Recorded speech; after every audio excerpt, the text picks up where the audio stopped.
Dear student, welcome to our today's class of Divine Public School.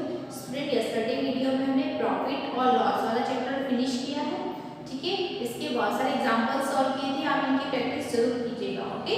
Today's our topic is lines. इस topic के अंदर हम line segment पढ़ेंगे, line segment, ray और line. तो ये क्या होते हैं? तो लाइन सेगमेंट क्या होता है? ऐसी लाइन जिसका स्टार्टिंग पॉइंट भी है और एंड पॉइंट भी हो, सो इसे कहा जाता है लाइन सेगमेंट। लाइन सेगमेंट क्या होता है? सो लाइन एक लाइन है जिसके स्टार्टिंग पॉइंट भी हो और एंड पॉइंट भी हो, और इसको मेजर भी कर सकते हैं हम, ठीक है। सो इस लाइन को कहा जाता है लाइन सेगमेंट। लाइन सेगमेंट ऐसी लाइन जिसके स्टार्टिंग पॉइंट और एंडिंग पॉइंट होते हैं, सो उसे कहा जाता है लाइन सेगमेंट, ठीक है। एंड देन रे, रेस क्या होती है? सो ऐसी लाइन जिसका एक पॉइंट तो है बट अनदर पॉइंट नहीं है, इसको हम मेजर नहीं कर सकते हैं, ठीक है। सो एक रे है, ओके। सो इसका स्टार्टिंग इस एक एंड पॉइंट तो है बट एक और एंड पॉइंट नहीं है, हम इसको मेजर नहीं कर सकते हैं, ठीक है। सो इसे एक पॉइंट है बी, तो इसका एक पॉइंट तो है बट एक और पॉइंट नहीं है, सो हम इसको मेजर नहीं कर सकते। बिकॉज देखिए लाइन के आगे क्या लग रहा है? एरो, दैट मींस ये लाइन और आगे तक जा रही है, ठीक है। सो इसे कहा जाता है रे, जिसका केवल एक पॉइंट होता है, अनदर पॉइंट नहीं होता है, ठीक है। सो इसे हम रिप्रेजेंट करते हैं ए बी इस एक एरो से। रे को इस तरह रिप्रेजेंट किया जाता है, ए बी के ऊपर एरो लग रहा है, दैट मींस ये इसका सिंबल है रे का। सो क्या है? ए बी रे, ठीक है। देन लाइन, लाइन क्या होती है? सो ऐसी लाइन जो दोनों ओर एक्सटेंड हो रही है, दोनों साइड में एक्सटेंड हो रही है, ओके। और इसको ए और बी से कहा जाता है लाइन। इसे रिप्रेजेंट करते हैं हम ए बी इस तरह से, दोनों साइड एरो। ऐसी लाइन में जो दोनों साइड एक्सटेंड हो रही है, एरो लग रहा है, दैट मींस ये और आगे तक है, मींस इस लेफ्ट साइड में भी और राइट साइड में भी। इसके दो पॉइंट है यहाँ पर ए और बी, सो इसको लाइन को रिप्रेजेंट करते हैं हम ए बी के ऊपर एक एरो जो दोनों साइड में रिप्रेजेंट हो रहा है, ठीक है। सो लाइन सेगमेंट क्या होता है? जिसके दोनों पॉइंट होते हैं, ये लाइन सेगमेंट कहलाता है, इसे हम मेजर कर सकते हैं, ठीक है। एंड रे, रे होती है जिसका एक पॉइंट तो स्टार्टिंग पॉइंट तो है बट एंडिंग पॉइंट नहीं है, इस पर एक कोई पॉइंट बी है, ठीक है। तो इसे रे को कैसे रिप्रेजेंट करते हैं? ए बी के ऊपर एरो, एरो लग रहा है, ठीक है। सो ये इसको रिप्रेजेंट कर रहा है रे को, ठीक है। एंड लाइन, लाइन क्या होती है? सो ऐसी लाइन जो दोनों ओर एक्सटेंड हो रही है, इस पर दो डॉट लग रहे हैं, दो पॉइंट है ए और बी, तो लाइन को रिप्रेजेंट करते हैं हम ए बी इस एरो के ऊपर, ठीक है। Student, according to the definition of line segment, so line segment क्या होता है? If we join two points a and b, देखिए ये जो टू पॉइंट्स है ए और बी, इनको ज्वाइन करते हैं, so with the help of a scale we get a figure is show below. देखिए यहाँ पर ये दो पॉइंट है, इनको जब हमने मिलाया, ज्वाइन किया, तो ये स्केल की हेल्प से तो हमें एक लाइन फाइंड हुई, इसे कहा जाता है लाइन सेगमेंट। लाइन सेगमेंट ए बी, क्या नाम है इसका? Line segment A B. The point A and B are its end points, A और बी इसके दो एंड पॉइंट्स हैं। It has a definite length. Line segment A B is written as A B, इसके ऊपर एक line बन रहती है, ये किसको रिप्रेजेंट करता है? लाइन सेगमेंट ए बी को, ठीक है। सो लाइन सेगमेंट ए बी के लिए यदि ए बी के ऊपर लाइन लिखी है तो हम इसे क्या रिप्रेजेंट करेगा? ये लाइन सेगमेंट ए बी को रिप्रेजेंट करेगा, ठीक है। इसके दो एंड पॉइंट्स होते हैं ए और बी, क्लियर है। नेक्स्ट है ray, definition of ray, if we extend the line segment A b in one direction without end point and mark it by an arrow towards B, we get a figure as shown below। देखिए जो line segment है इसे हम आगे की ओर extend करते हैं, तो इसका वन एंड पॉइंट है, ओके। सो एंड बी के लाइन आगे की ओर बढ़ रही है, एक्सटेंड हो रही है। Okay, so without and point, इसका कोई एंड पॉइंट नहीं है, सो इसे कहा जाता है रे। This is ray A B. A is its end point, A तो इसका एंड पॉइंट है। It is also called initial point, जिसे क्या कहा जाता है, इनिशियल पॉइंट। ठीक है, since ray has only one end point we can not measure its length. इसका कोई दूसरा एंड पॉइंट नहीं है, इसलिए हम इसको मेजर नहीं कर सकते हैं। बट देखिए लाइन सेगमेंट के दोनों में एंड पॉइंट, दो एंड पॉइंट है, तो हम इसको मेजर कर सकते हैं स्केल की हेल्प से। ठीक है, बट हम रे को मेजर नहीं कर सकते हैं बिकॉज इसका एक तो एंड पॉइंट है बट दूसरा एंड पॉइंट नहीं है। ठीक है, तो हम इसको मेजर नहीं कर सकते हैं। जो ए पॉइंट है इसे कहा जाता है initial point. Clear that? So इसे ए बी रे को इस तरह लिखा जाता है, ए बी के ऊपर एरो। ठीक है, लाइन सेगमेंट को ए बी के ऊपर लाइन बनी होती है, ये लाइन सेगमेंट को रिप्रेजेंट करता है। ए बी दो बिंदु है, दो पॉइंट है, इसके ऊपर एरो बन रहा है, दैट मीन्स ये किसको रिप्रेजेंट कर रहा है, रे को। ठीक है, रे ए बी। देन है लाइन। लाइन क्या होती है, if we extend the line segment A b, if we extend the line segment A B, a b को हम एक्सटेंड करते हैं। देखिए ये ए और बी, यदि इन दोनों एरो को हटा दें तो ये लाइन सेगमेंट है। अब इन दोनों को हम आगे की ओर बढ़ाएं, ए को लेफ्ट साइड में और बी को राइट साइड में हम डायरेक्शन में एक्सटेंड करते हैं। तो in both direction without end points, इनका कोई भी एंड पॉइंट नहीं रहते हैं, तो and mark it by arrows on both side. We get a figure is show below. देखिए फिगर ए और बी दो पॉइंट है, इससे आगे और लाइन को एक्सटेंड किया जा रहा है, तो ये कहलाती है line a b. This is क्या है, line a b. It is written as A B. इसके ऊपर इस दोनों साइड वाला एरो वाला साइन शो किया जाता है। ठीक है, तो अब हमारे पास यदि ये लिखा जाएगा ए बी के ऊपर केवल लाइन है, तो ये क्या कहलाती है, लाइन सेगमेंट। ठीक है, ए बी के ऊपर एरो है, वन साइड वाला एरो, तो इसे कहा जाता है रे। ठीक है, ए बी के ऊपर दोनों साइड वाला एरो है, तो ये क्या कहलाएगी, लाइन। Clear that student? इनकी डेफिनेशन हमें याद रखना होगी। ठीक है, बहुत ही ईजी है। लाइन सेगमेंट क्या होता है, तो ए बी ये लाइन सेगमेंट है। ठीक है, ए और बी, इसके ऊपर ए के साइड वाला एरो है, तो ये रे कहलाएगी, और ए बी इसके ऊपर यदि दोनों साइड वाला एरो है, तो ये कहलाएगी लाइन। क्लियर देख? इसको हम मेजर कर सकते हैं, बट इन दोनों को मेजर नहीं कर सकते हैं बिकॉज ए बी में एक एंड पॉइंट है पर दूसरा एंड पॉइंट नहीं होता है। ठीक है, तो हम रे को मेजर नहीं कर सकते हैं, और ए बी में हम मेजर नहीं कर सकते हैं। ओके, क्योंकि इस लाइन का कोई भी एंड पॉइंट नहीं है। क्लियर देख? अब देखिए इनमें कंपेयर करके लिखा गया है लाइन सेगमेंट और रे एंड अ लाइन, इन तीनों में क्या डिफरेंस है। तो अ line segment has a definite length, a ray does not have a definite length, a line does not have a definite length. Next है it has two end point, इसके दो end point होते हैं। It has only one end point, ray में केवल एक ही and point होता है। और a line it has no end point, इसमें कोई भी एंड पॉइंट नहीं होता है। ठीक है, लाइन सेगमेंट में थर्ड है we can draw a line segment on a paper, एक पेपर पर लाइन सेगमेंट को ड्रॉ किया जा सकता है। ठीक है, बट ए रे को पेपर पर रिप्रेजेंट नहीं किया जाता है, केवल डायग्राम पर रिप्रेजेंट होता है। ठीक है, we can only represent a ray by a diagram because ये इस तरह से चलती है। सो इसके आगे एरो है, मीन दैट मीन्स ये बहुत आगे तक एक्सटेंड है। ओके, सो इसमें केवल हम डायग्राम बना सकते हैं। So we can only represent a line by a diagram.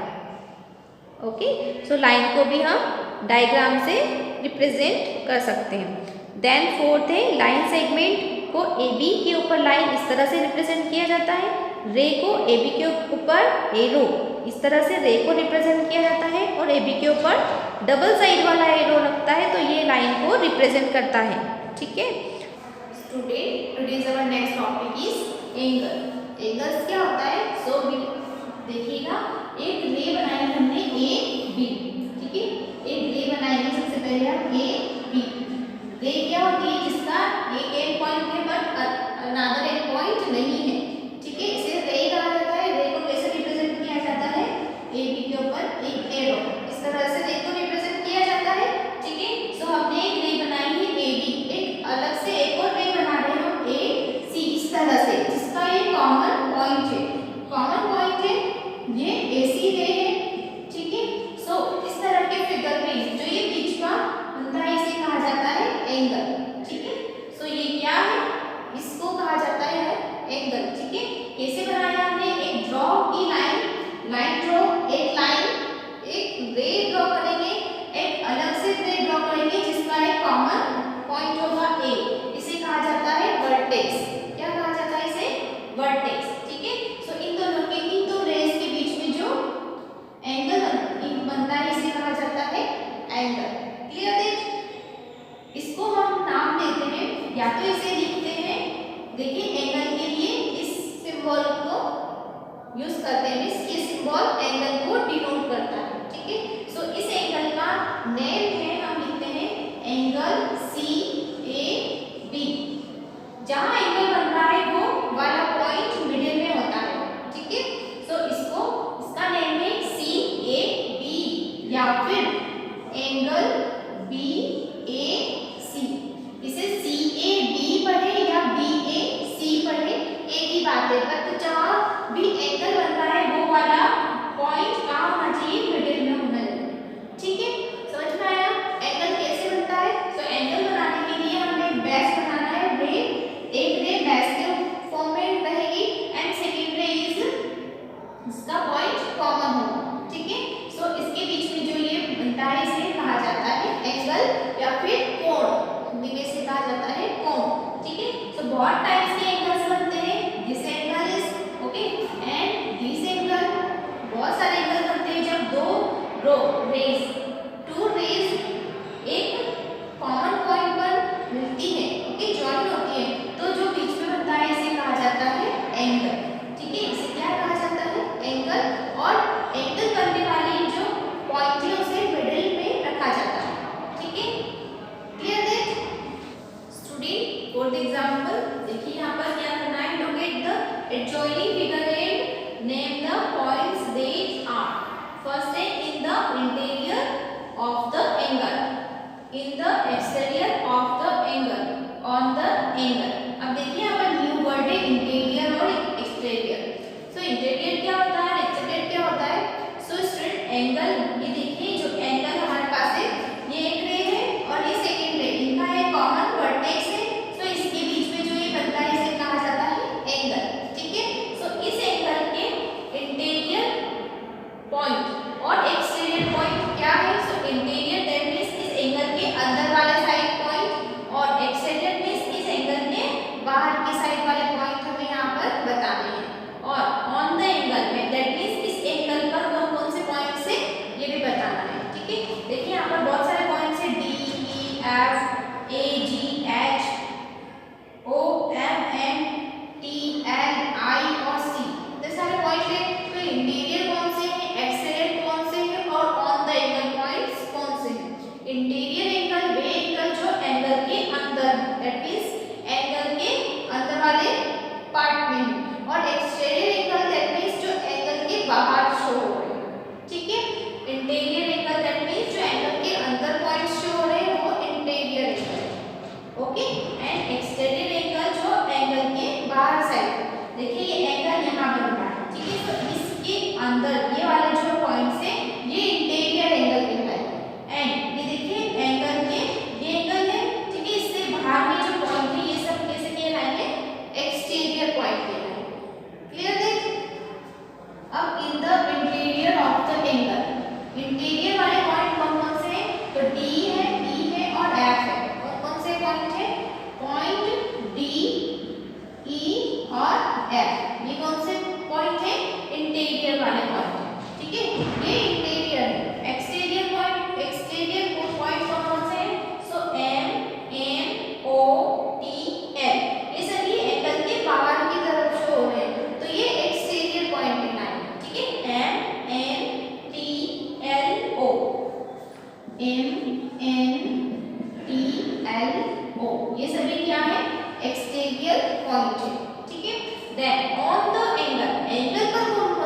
Point है, तो एंगल पर कौन सा पॉइंट है, तो एंगल के ऊपर, दैट मीन्स, ठीक है।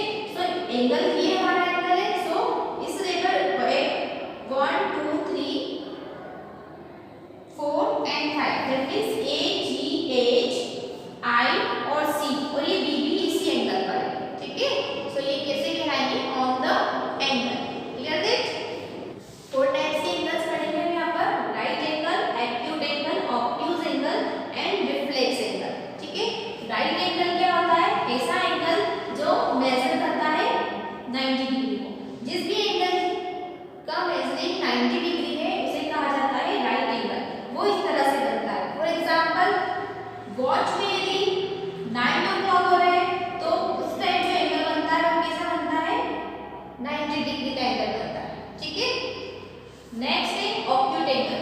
ऑब्ट्यूज एंगल क्या होता है, ऐसा एंगल जिसकी मेजरिंग 0 से 90 डिग्री के बीच में होती है, okay, measuring between 0 to 90 degree, that means ऐसा एंगल जिसकी मेजरिंग 0 से 90 डिग्री के बीच में होती है, ठीक है।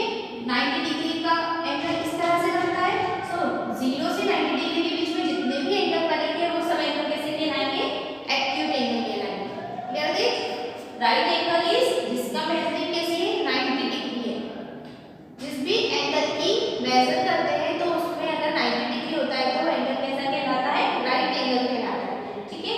एक्यूट एंगल क्या होता है, ऐसा एंगल जिसकी मेजरिंग 0 से 90 डिग्री के बीच में होती है, दैट मींस इसके बीच में जितने भी एंगल बनेंगे वो सब कैसे कहलाएंगे, एक्यूट एंगल कहलाएंगे, ठीक है। Next obtuse angle. Obtuse angle वो एंगल होंगे जिनकी मेजरिंग 90 से 180 डिग्री के बीच में होगी, ठीक है। ये तो हो गया हमारा 90 डिग्री, और इधर से है, इधर सारे 90 डिग्री से कम है, दैट मींस ऑब्ट्यूज एंगल, ठीक है। ऑब्ट्यूज एंगल जो 90 डिग्री से बड़े हो बट 180 डिग्री से लेस देन हो, दैट मींस ये वाला जो एंगल होगा ये कैसा कहलाएगा, ऑब्ट्यूज एंगल कहलाएगा, ठीक है। ऐसी मेजरिंग जो 90 से 180 के बीच में होती है, 90 डिग्री से तो ज्यादा बट 80 डिग्री से कम। क्लियर है? तो वो सारे एंगल्स कैसे कहलाएंगे, ऑब्ट्यूज एंगल कहलाएंगे, ठीक है। नेक्स्ट है रिफ्लेक्स एंगल। रिफ्लेक्स एंगल क्या होता है, ऐसे एंगल जो 180 डिग्री से तो ज्यादा हो बट 360 डिग्री से कम हो, रिफ्लेक्स एंगल कहलाएगा।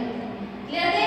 दैट मींस ये तो हमारा 90 डिग्री, ये इधर होता है 180 डिग्री, ये जो पूरी लाइन है ये इसका जो मेजरिंग करते हैं तो ये क्या रहता है 180 डिग्री, ठीक है।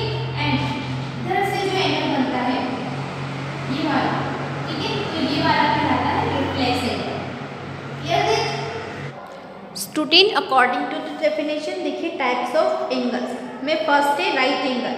राइट एंगल क्या होता है, so an angle measuring 90 degree is called a right angle, that means जिस भी एंगल की मेजर करते हैं तो 90 डिग्री होता है, सो वो एंगल कैसा कहलाता है, राइट एंगल कहलाता है, ठीक है। फॉर एग्जांपल देखिए रे है ओ पी एंड रे है ओ क्यू, सो इनके बीच में जो एंगल बन रहा है वो 90 डिग्री का है, ठीक है। नेक्स्ट है एक्यूट एंगल। एक्यूट एंगल ऐसा एंगल जो N angle measuring between 0 degree and 90 degree is called an acute angle. 90 degree ये 90 डिग्री का एंगल है, इसके बीच में जितने भी एंगल बनेंगे वो सारे कैसे कहलाएंगे, एक्यूट एंगल कहलाएंगे, ठीक है। For example this angle is acute angle है। नेक्स्ट है obtuse angle. An angle measuring greater than 90 degree and less than 180 degree is called an obtuse angle. Obtuse angle ऐसा एंगल जिसकी मेजरिंग 90 डिग्री से तो ज़्यादा है बट 80 डिग्री से less than है, ठीक है। So this example is obtuse angle. Clear it? Next है reflex angle. So reflex angle an angle measuring more than 180 degree, 180 degree से तो ज़्यादा but less than 360 degree. 360 degree का होता है, देखिए ये वाला जो एंगल है ये जब ऐसे राउंड करता हुआ वापस इसी पॉइंट पर आ जाता है, इसी लाइन पर, तो 360 डिग्री होता है, ठीक है। सो 360 डिग्री यहाँ पर है, सो इससे पहले वाले जो एंगल है 80 डिग्री से तो कम। ये जो लाइन अगर इसको सीधी बना दे तो इस पर जो एंगल बनता है ये 80 डिग्री होता है, ठीक है। बट ये वाला एंगल 80 डिग्री से ज़्यादा है, तो ये वाला एंगल कैसा कहलाएगा, reflex angle. Clear that? Student आज के लिए इतना ही। आज जो हमने डेफिनेशंस पढ़ी है, इन डेफिनेशंस को आपको पढ़ना है, इनका रिवाइज करना है, ठीक है। नेक्स्ट वीडियो में हम एंगल को मेजर करना सीखेंगे। Clear that? So thank you.